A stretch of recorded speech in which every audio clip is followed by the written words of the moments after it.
ఒకటవ అధ్యాయంలో ఒకసారి మనం ఆలోచన చేసినట్లయితే అక్కడ ప్రతి వచనం కూడా యేసు ప్రభు యొక్క జన్మదినం గురించే మాట్లాడుతుంది. ఈ లోకంలో మనము ఆలోచన చేసినట్లయితే చూసినట్లయితే డిసెంబర్ 1 నుంచి డిసెంబర్ 31 వరకు ప్రతి ఒక్క షాపింగ్ మాల్లో కానీ షాపులో కానీ ఎక్కడ చూసినా కానీ స్టార్ కనపడుతుంది, క్రిస్మస్ ట్రీ కనపడుతుంది, ఆ క్రిస్మస్ వాతావరణం అక్కడ కనబడుతుంది. ఎందుకంటే నువ్వు నేను మాత్రమే కాదు కానీ ప్రపంచం మొత్తం ప్రతి ఒక్క గ్రామం ప్రతి ఒక్క ఇల్లు కూడా ఈ క్రిస్మస్ని జాతి కుల మత భేదం లేకుండా జరుపుకుంటారు. దానిగల కారణం ఏంటంటే యేసు ప్రభు యొక్క పుట్టుక.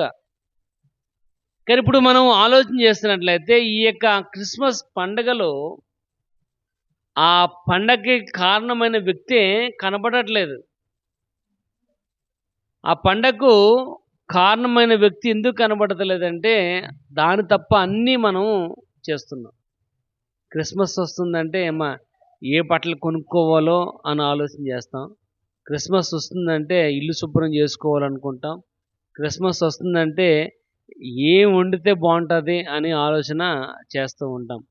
ఎలా జరుపుకోవాలని ఆలోచన చేస్తాం తప్ప ఆ క్రిస్మస్కి ఆ సీజన్కి కారణమైన వాడు మాత్రము కనబడట్లేదు.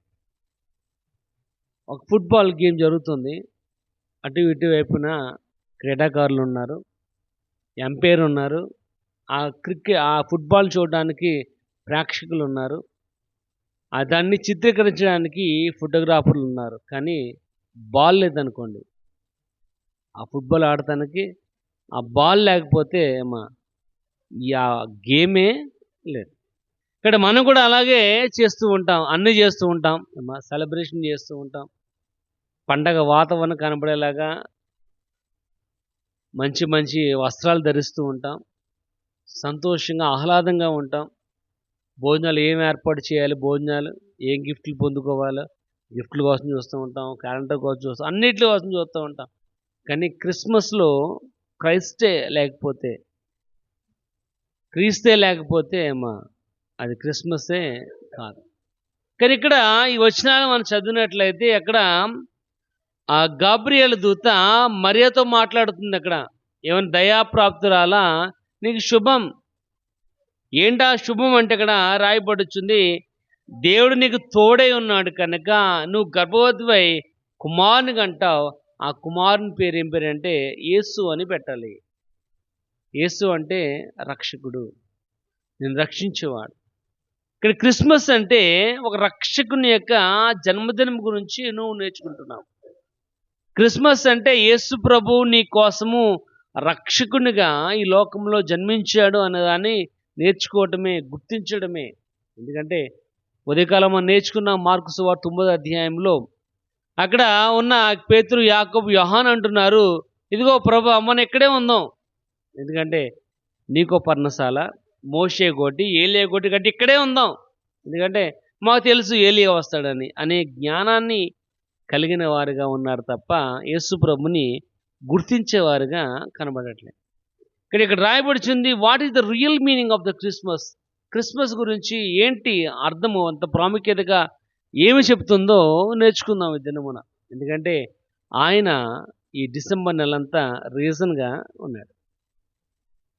ఆయన ఒక రీజన్ ఈ సీజన్కి. ఆయన లేకపోతే ఈ క్రిస్మస్ అనేది లేదు, ఆయన లేకపోతే ఆయన యొక్క జన్మదినం అనేది లేదు. కాబట్టి ఇక్కడ ఒక 3 విషయాలను మనం ఈ దినం మనం నేర్చుకుందాం. ఏంటి అంత ప్రాముఖ్యతగా క్రిస్మస్ జరుపుకోవడం గల కారణం ఏంటి? ఎందుకంటే క్రిస్మస్ అనేది బైబిల్ ఎక్కడ కూడా కనపడని పదం ఏంటంటే క్రిస్మస్. కానీ క్రైస్తవుల మధ్య జరుపుకున్నది ఏంటంటే క్రిస్మస్. కానీ ఆ పదం లేదు, కానీ ఆ పదం యొక్క అర్థం అనేది కనబడుతుంది. క్రిస్మస్ అంటే క్రీస్తుని ఆరాధించడం. దేవుని యొక్క వాక్యం రాయబడుచుంది, దేవుడు ఆత్మ కనుక ఆయన ఆరాధించేవారు ఆత్మతోనూ సత్యముతోనూ ఆరాధించాలి. కాబట్టి ఇదేమో మనం నేర్చుకుందాం. ఏమిటి ఆ క్రిస్మస్ యొక్క ముఖ్యమైన ఉద్దేశం ఏమై ఉందని దేవుని యొక్క వాక్య భాగం తెలియజేస్తుంది. ఎందుకు ఆయన ఈ సీజన్కి రీజన్గా ఉన్నాడో నేర్చుకుందాం. ముందుగా యోహాను సువార్త 1వ అధ్యాయము, యోహాను సువార్త 1వ అధ్యాయము 14వ వచనం చదువుకుందాం. ఆ వాక్యము శరీరధారి అయి కృపా సత్య సంపూర్ణుడిగా మన మధ్య నివసించెను. తండ్రి వలన కలిగిన అద్వితీయ కుమారుని వలె మహిమ వలె మనం ఆ మహిమను ఇక్కడ రాయబడుచుంది. ఆ వాక్యము శరీరధారి అయి కృపా సత్య సంపూర్ణుడిగా నీ మధ్య మన మధ్య నివసిస్తున్నాడు. కాబట్టి he want to B dwell with you. ఆయన నీతో పాటు నివసించాలని, నీ దగ్గర ఉండాలని ఆయన యొక్క ఆశ. ఇక్కడ క్రిస్మస్ అంటే ఆయన నీ దగ్గరతో పాటు ఉండాలని ఆయన యొక్క ముఖ్య ఉద్దేశముగా కనబడుతుంది. ఇక్కడ క్రిస్మస్ అంటే సెలబ్రేషన్స్ మాత్రమే కాదు. క్రిస్మస్ అంటే దేవుని కనపరచడం మాత్రమే కాదు, కానీ క్రిస్మస్ అంటే ఆ వాక్యము శరీరధారి అయి ఉంది. అది ఎందు వాక్యం ఉండెను, వాక్యము దేవుడే ఉండెను, ఆ వాక్యము దేవుని యొద్ద ఉండెను. కాబట్టి ఆ వాక్యమైన దేవుడు, ఎందుకంటే ప్రకటనలో రాయబడుచుంది దేవుని యొక్క వాక్యమైన ఆయనకి పేరు పెట్టబడింది. కాబట్టి ఆ దేవుని యొక్క వాక్యమైన ఆయన ఇక్కడ రాయబడుచుంది. శరీరధారిగా ఆయన నీ కోసము ఈ లోకంలో జన్మించాడు. ఎందుకంటే మనం ఎలాంటి వాళ్ళమంటే మనము ఒక మనిషి చెప్తేనే మనం వింటాం. మనిషి చెప్తేనే వింటాం. ఇప్పుడు కుక్క వచ్చి నీకు ఎదుర ప్రమాదం ఉందని చెప్తే వింటామా? ఎందుకంటే దాని భాష మనకు రాదు, మన భాష దానికి రాదు.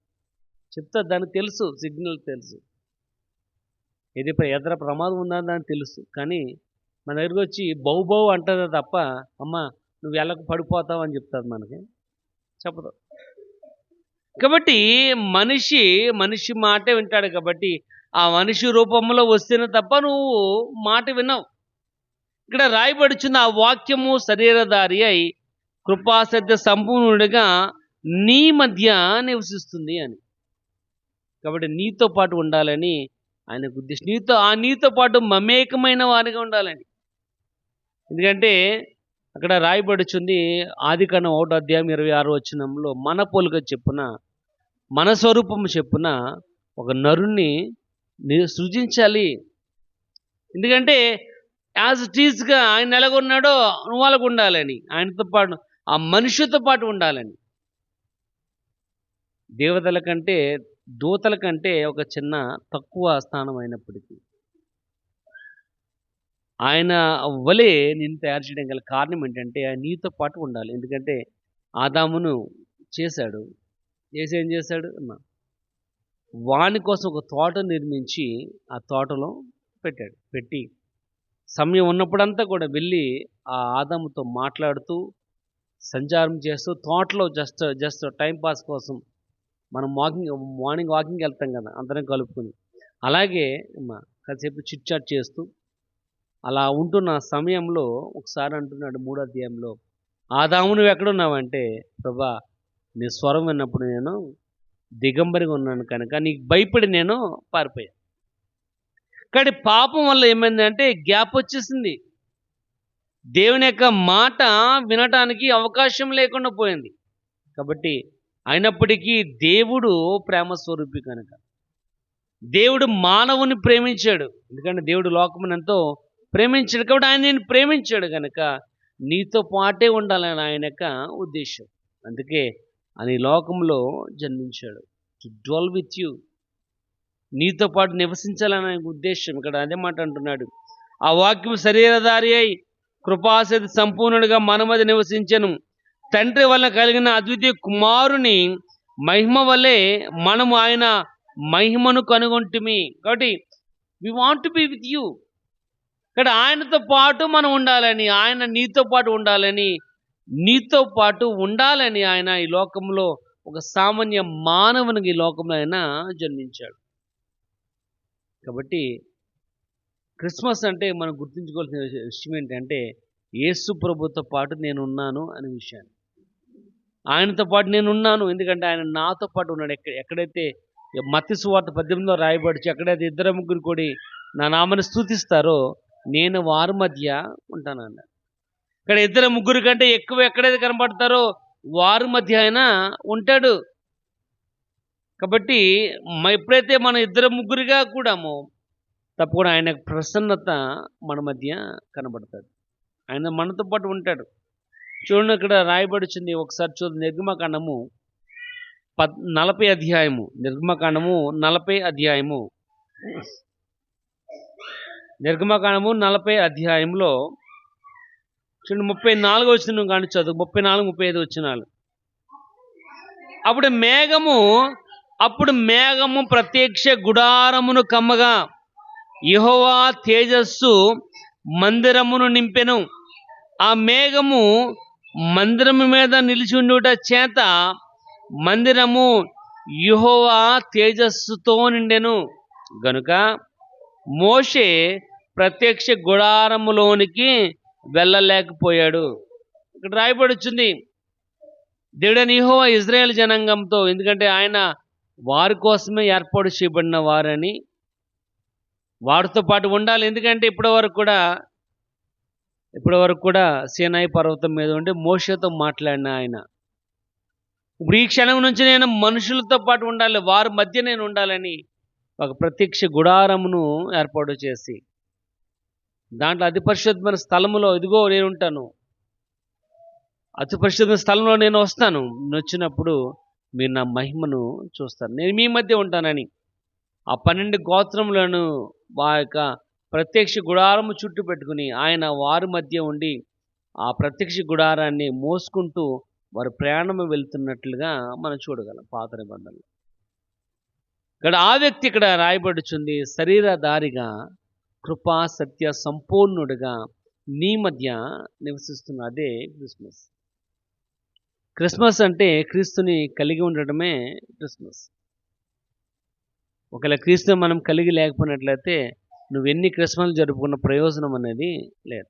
ఎందుకంటే ఆయన నీ కోసము నువ్వున్న లెవెల్కి ఆయన వచ్చేసాడు. ఎందుకంటే ఇదే అధ్యాయంలో రాయబడుచుంది, సత్రములో వారికి స్థలము లేనందున ఆ పుట్టిన బాబుని ఎక్కడ పెట్టారంటే పశువుల తొట్టులో పరుగున పెట్టారు. కాబట్టి అది ఒక రోడ్ సైడ్ ఉన్న ప్రదేశం. ఏ జాతి వారైనా, గొప్పవారైనా, పేదవారైనా, ఏ రంగు వారైనా, ఎవరైనప్పటికీ రాదగిన యొక్క ప్రదేశముగా కనబడుతుంది ఆ పశువుల పాక. ప్రియమైన వాళ్ళరా, నీకోసము తను తగ్గించుకుని ఆయన ఒక మానవునికి ఈ లోకంలో ఆయన జన్మించాడు. అది క్రిస్మస్. మనం ఏమనుకుంటాం, క్రిస్మస్ అంటే 1,00,000, 2 లక్షలు ఖర్చు పెట్టి చేసేది అనుకుంటాం. క్రిస్మస్ 1,00,000 పెట్టినంత మాత్రాన ప్రయోజనం లేదు. కానీ దాంట్లో క్రిస్మస్లో క్రీస్తు లేకపోతే ఏ రకమైన ఉపయోగం అనేది లేదు. కాబట్టి 2 లక్షలు ఖర్చు పెట్టినా అవన్నీ నీటిలో పోసినాయి అమ్మ. కనకపు సింహాసనమున ఏమా సునకమును కూర్చుండబెట్టినా ఏమా ఏ ప్రయోజనం అనేది, దాని బుద్ధి ఒకటే. కాబట్టి ఒకసారి మనం ఆలోచన చేసినట్లయితే ఎన్ని హంగులు చేసినా, ఎన్ని ఆర్భాటాలు చేసినా ఏమా అవన్నీ డబ్బు ఖర్చే తప్ప ఏమా క్రీస్తు కనుక లేకపోయినట్లయితే ఉపయోగం అనేది లేదు. ఇక్కడ రాయబడుచుంది ఏంటంటే ఆయన యొక్క ప్రసన్నత. మనం చదువుకున్నాం కదా, యెహోవా తేజస్సు మందిరమును నింపెను. ఆ మేఘము మందిరం మీద నిలుచుట చేత ఈ మందిరము యెహోవా తేజస్సుతో నిండెను. ఇక్కడ ఆయన యొక్క ప్రసన్నత ఆ యొక్క మందిరములో కనబడుతుంది కనుక ఆ ప్రత్యక్ష గుడారములో ఈ విధంగా అయితే ఉందో యేసు ప్రభు కూడా మన మధ్య నివసించాలని, నీ మధ్య నివసించాలని, నీ కుటుంబంలో నివసించాలని ఆయన లోకంలో ఒక సామాన్య మానవునిగా జన్మించాడు. అదే నిజమైన క్రిస్మస్. ఏం తప్ప నిజమైన క్రిస్మస్ అనే బోర్డెట్టుకున్నంత మాత్రాన ప్రయోజనం అనేది లేదు. ఇక్కడ నిజమైన క్రిస్మస్ అంటే ఏంటంటే ఆయన నా కోసం ఈ లోకంలో జన్మించాడు. రెండోది మనం చూద్దాం. చూడండి, 1వ కొరింథీయులకు రాసిన పత్రిక, 1 కొరింథీయులకు రాసిన పత్రిక 15వ అధ్యాయం. 1 కొరింథీ 15 అధ్యాయము 3-4 వచనాలు చూద్దాం.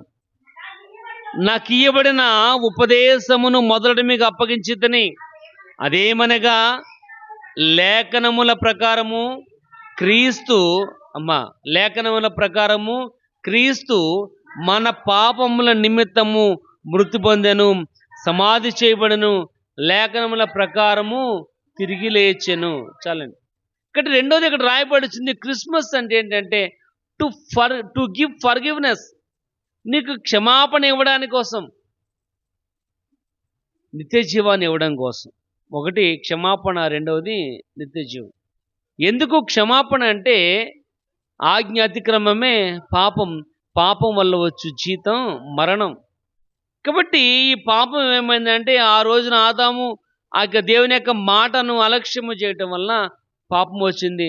దానివల్లనే పాపము ఒకరి తర్వాత ఒకరికి ప్రతి ఒక్క బిడ్డకు కూడా సంప్రాప్తం అవుతుంది. అందుకే దావీదు అంటున్నాడు, నేను పాపంలో పుట్టిన వాడును, పాపంలో ఉన్న తల్లిని గర్భమున ధరించి. కాబట్టి వి ఆల్ ఆర్ సిన్నర్స్. ఇప్పుడు పుట్టినవాడు 10 సంవత్సరాల తర్వాత పుట్టినవాడు, ఒకవేళ యేసుప్రభు యొక్క రాకడ కనుక ఆలస్యమైనట్లయితే అప్పుడు పుట్టినవాడు కూడా పాపములోనే పుట్టినవాడు. ఇక్కడ రాయబడి జన్మతః పాపలం, కానీ ఈ పాప జీవితముతో నీతిమంతుడైన యేసు దగ్గరికి చేరలేం. ఈ పాప జీవితముతో ఆయనను ప్రభువుని పిలవడానికి కూడా మనము యోగ్యులము కాము. కానీ ఇక్కడ రాయబడుచుంది, ఎందుకు యేసు ప్రభు జన్మించడం గల ప్రధానమైన కారణం ఏంటంటే టు గివ్ ఫర్గివ్నెస్, నీకు క్షమాపణ కలుగు చేయడానికి కోసం. పాప పరిహారార్థ బలిగా ఆయన నీ కోసం తన ప్రాణాన్ని త్యాగం చేశాడు. అందుకే బాప్తిస్మ యోహాను అంటున్నాడు, ఇదిగో లోక పాపమును మోసుకొని పోవు దేవుని యొక్క గొర్రెపిల్ల అని ఒక టైటిల్ ఇచ్చాడు ఆయనకి. ఎందుకంటే ఆయనే ఈ లోకంలో ఉన్న ప్రతి ఒక్క పాపమును కూడా తీసివేసేవాడు. ఎందుకంటే రోమపత్రిక 8:1 రాయబడుతుంది, కాబట్టి ఏ మందము క్రీస్తు యేసునందున్న వారికి ఏ శిక్ష విధి కూడా లేదు. కాబట్టి అంటే ఏంటి కాబట్టి అంటే ఏంటి? ఆయన ఈ విధంగా చేశాడు కాబట్టే నీకు శిక్ష విధి కూడా లేదు. నీకోసం ఆయన చనిపోయాడు కాబట్టి శిక్ష విధి లేదు. నీకోసం సమాధి చేయబడ్డాడు కాబట్టి శిక్ష విధి లేదు. నీకోసం పునరుద్ధానుడై లేచాడు కాబట్టి నీకు శిక్ష విధి కూడా లేదు. క్రీస్తు యేసునందున్న వారికి ఏ శిక్ష కూడా లేదు. ఇంకో మాట అక్కడ రాయబడి వచ్చింది, నిత్య జీవాన్ని కూడా ఇవ్వటం. ఏంటంటే నిత్య జీవం, ఎవర్ లాస్టింగ్ లైఫ్. ఇక్కడ రాయబడుచుంది అదే, ఆయన జన్మించాడు, ఆ జన్మించడం వలనే నీకు నిత్య జీవం అనేది కలిగింది.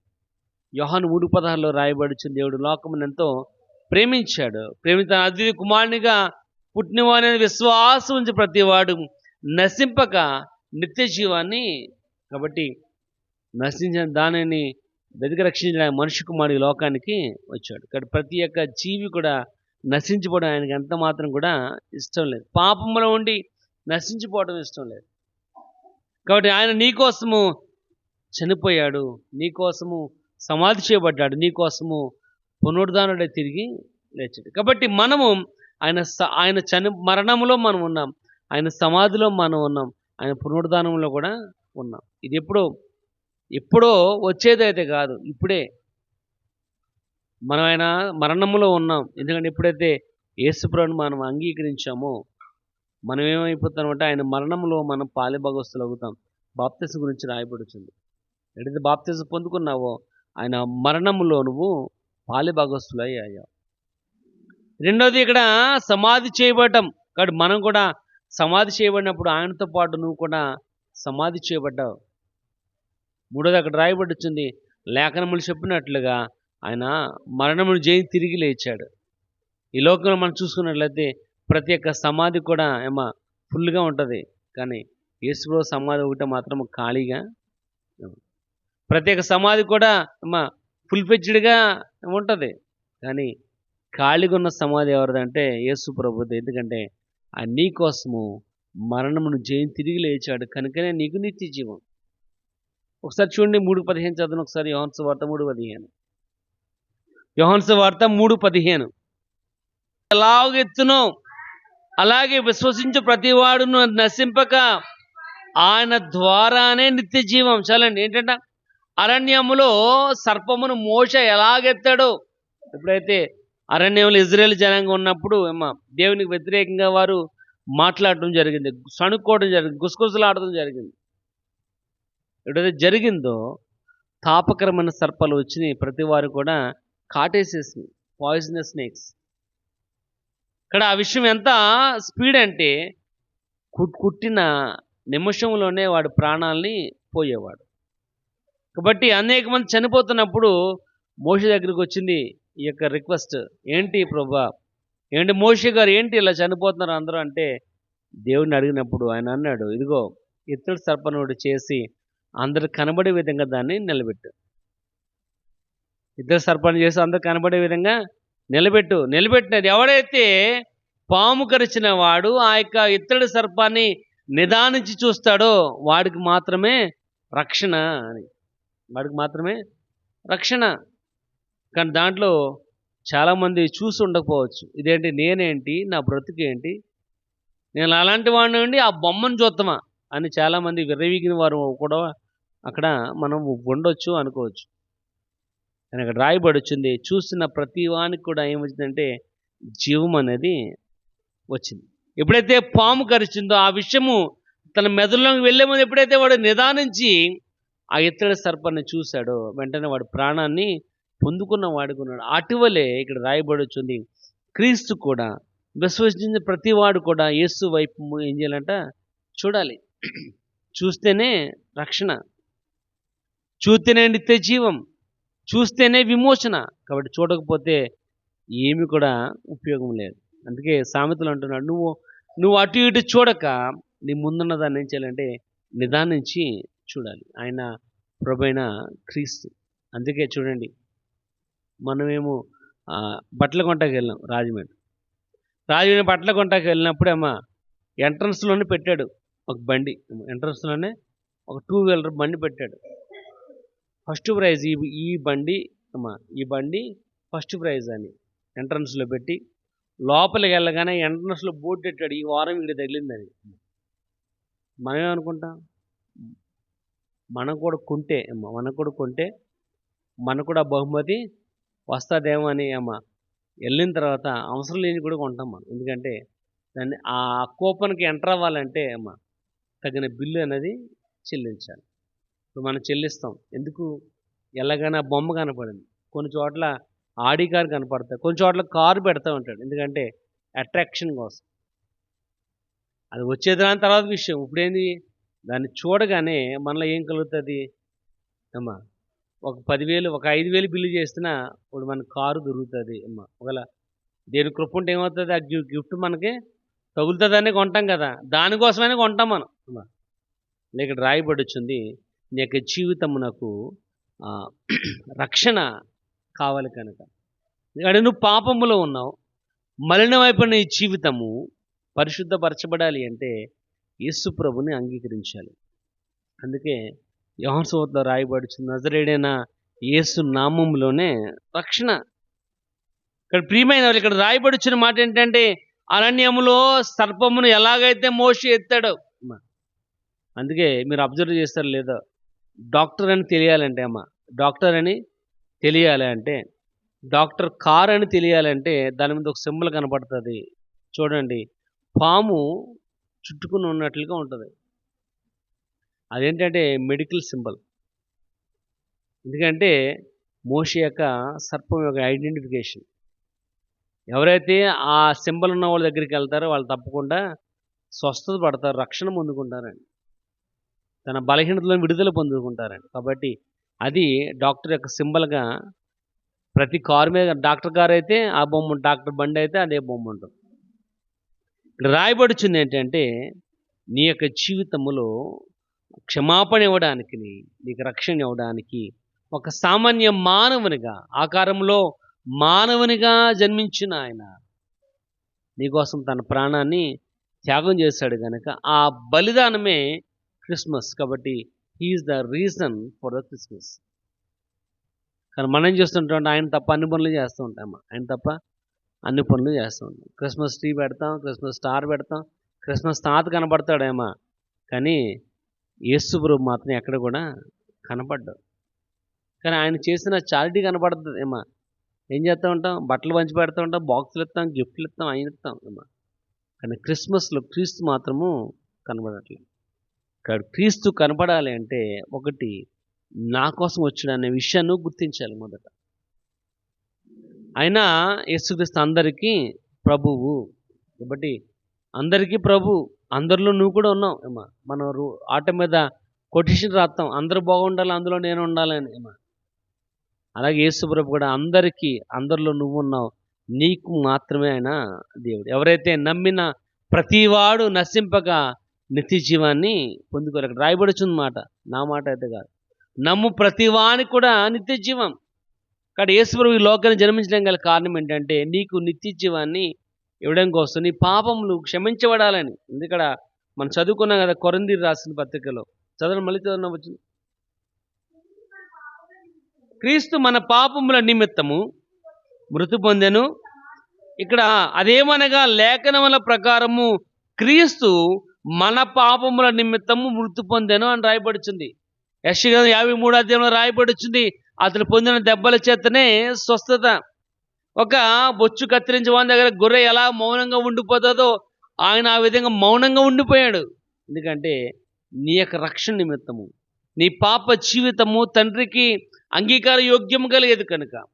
ఎఫెసు రాసిన 5వ అధ్యాయంలో రాయబడుచుంది, వాక్యముతో ఉతక స్నానం చేయబడాలి. ఎందుకంటే కళంకమైన ముడతైనట్టు మరి ఏదైనాను లేకుండా క్రీస్తు దేవుని ఎదుట నేను నిలబెట్టాలని తన్ను తానే తన ప్రాణాన్ని అప్పగించుకున్నాడు. ఎందుకంటే నీ యొక్క జీవితమును నిత్య జీవాన్ని ఇవ్వడం కోసం.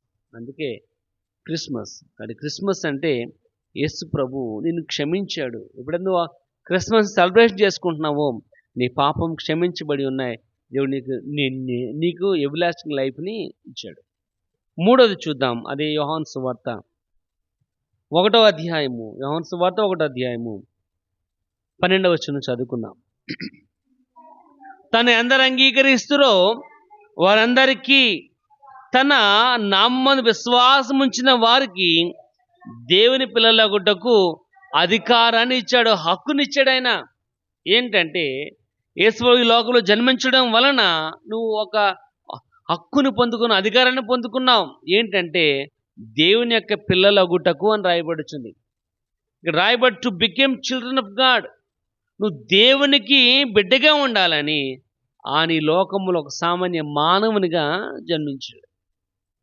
రాయబడుచుని ఎందరు అంగీకరిస్తారో అంగీకరించిన వారందరికీ తన నామందు విశ్వాసం ఉంచిన వారిని ఏం చేశాడంట, దేవుని యొక్క పిల్లలు. కాబట్టి ఈ రోజు నుంచి ఎప్పుడైతే నువ్వు క్రిస్మస్ని, ఎప్పుడైతే యేసు ప్రభు నా కోసం పుట్టాడు అని ఎప్పుడు నువ్వు అనుకుంటావో దానికి ఉద్దేశం ఏంటంటే నువ్వు దేవుని యొక్క పిల్లలు. 1వ యోహాను పత్రిక చూడండి, 3వ అధ్యాయం 1వ వచనం చూద్దాం. మొదటి యోహాను పత్రిక 3 ప్రేమను అనుగ్రహించును. చూడుడి, మనం దేవుని యొక్క పిల్లలమే. ఇక్కడ ఏంటంటే మనం దేవుని యొక్క పిల్లలం కనుకనే ఆయన ఏం చేశాడంట, నిన్ను ప్రేమించాడు. లోకములో ఉన్న నీవు నశించిపోవడం ఆయనకి ఎంత మాత్రం కూడా ఇష్టం లేదు. అందుకే లూకా 19:10 రాయబడుచుంది, నశించిన దానిని వెతికి రక్షించడానికి మనిషి కుమారుడు ఈ లోకానికి వచ్చాడు. అందుకే 15వ అధ్యాయంలో ఆ 3 భాగాలు కూడా ఆయన్నే రిప్రజెంట్ చేస్తున్నాయి. ఆ 100 గొర్రెలు ఉన్నవాడు ఒక గొర్రె తప్పిపోయినప్పుడు 99ని పక్కన పెట్టి ఏదైతే పోగొట్టుకున్నాడు దానికోసము వెతికాడు. తర్వాత 10 నాణాలు ఉన్న స్త్రీ ఒక నాణ్యం పోగొట్టుకున్నప్పుడు 9 నాణాలు పక్కన పెట్టి ఆ పోయిన నాణ్యం కోసం శ్రద్ధగా వెతికింది. 3 చూసినట్లయితే అక్కడ రాయబడి వచ్చింది, 2 కుమారులు ఒకడు వెళ్ళిపోయాడమ్మ. చిన్న కుమారుడు అంటున్నాడు, నా ఆస్తులు నాకు భాగం ఇచ్చే, ఎందుకంటే నువ్వు పెట్టిన రూల్ని నేను అంగీకరించలేను. నువ్వు నా మీద డిమాండింగ్గా మాట్లాడుతున్నావు, అధికారంతో మాట్లాడుతున్నావు, నాకు వద్ద అధికారం, నాకు రావాల్సింది నాకు ఇచ్చే అని తీసుకుని వెళ్ళిపోయాడు. వెళ్ళిపోయాను బాగుపడ్డాడంటే దుర్వ్యాపారం చేసి తన ఆస్తిని అంతా కూడా పోగొట్టుకున్నాడు. ఆ ఊర్లో భయంకరమైన కరువు వచ్చింది. పందులు మేపుకుంటానికి ఒక యజమాని దగ్గరికి వెళ్ళాడు. ఆఖరికి పందులు కూడా దగ్గరికి రానవట్లేదు. అప్పుడు బుద్ధి వచ్చినప్పుడు అంటున్నాడు ఏమనంటే, నా తండ్రి ఏంటి అనేక మంది పనివాళ్ళు ఉన్నారు కనుక ఆ పనివాళ్ళు నేను ఒకటిగా ఉంటాను, ఇంకా నేను కుమారుడు అని అనిపించుకోవడానికి నేను యోగ్యుడిని అయితే కాదు. కానీ తండ్రి అటువంటి వాడు కాదు. ఎందుకంటే దేవుడు ప్రేమస్వరూపి. నువ్వే ఆ ప్రేమను కలిగిన వారిగా ఉండకుండా నువ్వే దూరం అయిపోతూ ఉంటావు. కానీ ఆయన మాత్రం నీ అన్నట్టు కూడా దూరం పెట్టేవాడైతే కాదు. కాబట్టి వాడు ఇంకా దూరముగా ఉండగానే అమ్మా వాడిని చూసి పరిగెత్తుకుని వెళ్ళి కౌగిలించుకుని ముద్దు పెట్టుకుని అమ్మా వాడు వస్త్రములు తీసివేసి ప్రశస్తమైన వస్త్రాలు వేసి జోళ్ళు పెట్టి ఉంగరం పెట్టి అమ్మ వాడి స్థితి అంటనే మారిపోయింది. ఎందుకంటే తండ్రి ప్రేమ కలిగినవాడు, దేవుడు ప్రేమ కలిగిన వాడు కనుక రాయబడుచుంది ఏంటంటే మనం దేవుని యొక్క పిల్లలం అవుతున్నాం ఎప్పుడైతే ఆయన నా కోసమే జన్మించాడు అనుకున్నప్పుడు మాత్రమే. తప్ప ఏదో అందరూ జరుపుకుంటున్నారు నేను కూడా జరుపుకుంటాను అనిపెట్టి అనుకున్నంత మాత్రనైతే కాదు. యేసు ప్రభు నా కోసం ఈ లోకంలో జన్మించాడు. ఇప్పుడు జన్మించాడు నీకు ఇక్కడ రాయబడి వచ్చింది, కుమారునిగా నువ్వు కుమార్తెగా నువ్వు అంగీకరించబడ్డావు. తను ఎందరు అంగీకరిస్తారో విశ్వాసం ప్రతి వానికి కూడా ఆయన ఒక హక్కునిచ్చాడు. అదేంటంటే వీడు దేవుని యొక్క బిడ్డ. వీరెవరు ప్రభు అనగానే ఏదో మహాశ్రమంలో నుంచి వచ్చిన వారు గొర్రెపిల్ల యొక్క రక్తంలో తమ వస్త్రములను ఉతుక్కుని తెలుపు చేసుకున్నవారు అని రాయబడుచుంది ప్రకటన గ్రంథంలో. కాబట్టి నీ యొక్క వస్త్రములు కూడా తెలుపు అవ్వాలంటే యేసు యొక్క రక్తములో కడగబడాలి. ఆ యొక్క దహించు అగ్ని వంటి వాడుగా రాయబడుచుంది. మోషే అంటున్నాడు, మోషే ప్రభా వెనకలో ఉన్న ఇజ్రాయేల్ జనాంగం అందరూ కూడా నన్ను తిడుతున్నారు, నన్ను చూసి హేళన చేస్తున్నారు, నవ్వుతున్నారు.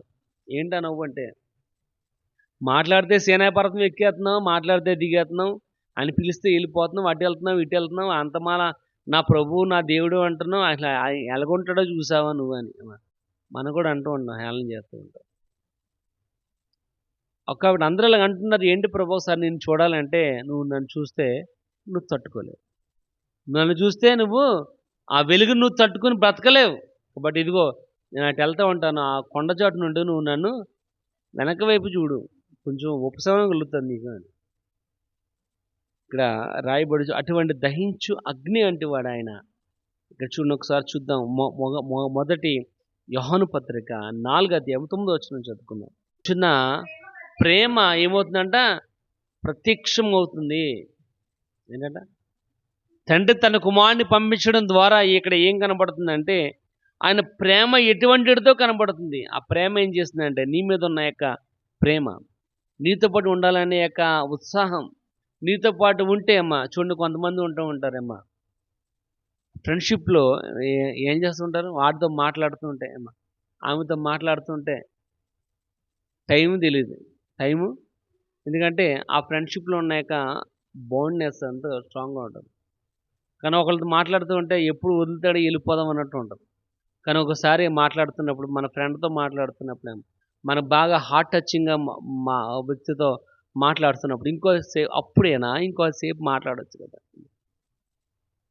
దేవుని యొక్క వాక్య భాగం రాయబడుచుంది, ఆయన దహించు అగ్నిగా ఉన్న ఆయన ఇక్కడ రాయబడుచుంది, ఆయన ప్రేమ ప్రత్యక్షపరచబడుతుంది అంటున్నాడు. ఆయన దేని ద్వారా, తన కుమారుని పంపించడం ద్వారా.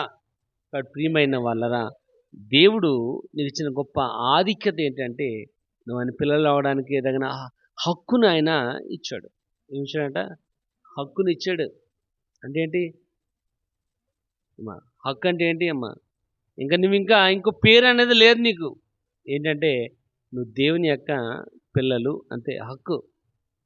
కానీ నువ్వు ఎక్కడికైనా బోల్డ్గా నిలబడాలి అమ్మా, ఎందుకంటే ఆ హక్కు నువ్వు పొందుకున్నావు అమ్మా, హక్కు నువ్వు పొందుకున్నావు. చూడండి మనం ఎక్కడికైనా వెళ్ళి అమ్మ, ఇప్పుడు చంద్రమ్మ గారు ఉన్నారు, నేను వెళ్ళి ఏమండి ఆవిడే మా బాగా బాగా తెలిసిన ఆవిడే అని అన్నాను అనుకోండి, ఏంటి ప్రూఫ్ ఏంటి అమ్మ, నీ ప్రూఫ్ అడుగుతాడు.